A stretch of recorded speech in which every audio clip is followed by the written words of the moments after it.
I love it. Is it ever possible for the numbers to be too low? My LDL is 57 and my total cholesterol is 99, and I've had regular non-vegan doctors worry about me. Well, we've actually had the concerns, just to be upfront about it, is that your brain would go away because the brain has a lot of cholesterol.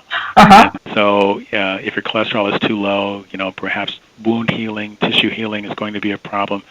HDL, so-called good cholesterol, that's just a marker of risk. It's not a causal factor. So there's no point in changing your HDL because it actually doesn't affect your heart disease risk. Cholesterol probably is a bit more important, but inflammation remains a critical target. Okay, so why am I keep talking about this? Well, because sugar has been known to increase both cholesterol and inflammation. And so this was the shock to most of us in 2014 when it was published that the more added sugar you have in your diet, the higher your death rate is going to be. And we know from experiments that regular LDL doesn't lead to plaque formation, but that oxidized LDL is capable of turning on these macrophages and leading to plaque formation. That cholesterol in and of itself is not as dangerous as when that LDL becomes oxidized. So, how does the LDL become oxidized? And largely, the LDL has to come into interact with free radicals that are in the bloodstream, oxidize, which cause our immune system to get kicked on. And when the immune system gets kicked on, the macrophages, or these white blood cells, come and they basically are coming to clean up the mess when LDL becomes oxidized. And that is what causes plaque formation. Two very large randomized trials show that the niacin does improve your HDL. It does decrease your LDL a little bit. That ratio improves, and your outcomes do nothing. You do not decrease mortality at all.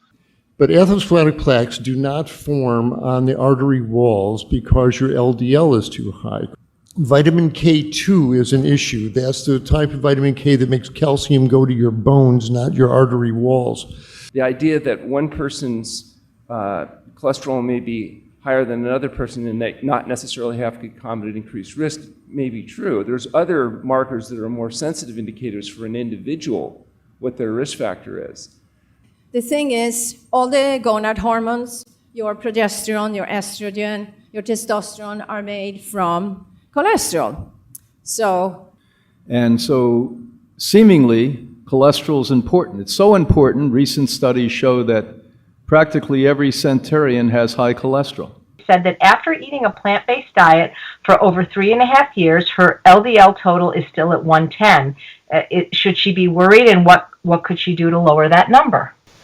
So first of all, an LDL of 110 in and of itself really has to be taken into account with all of the other risk factors. You might find that an LDL of 110 is not bad because the good cholesterol is so high that the non-HDL cholesterol is really not all that risky.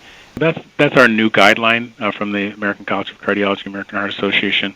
That is, we're no longer treating a number, we're now treating the patient and treating the risk of the patient.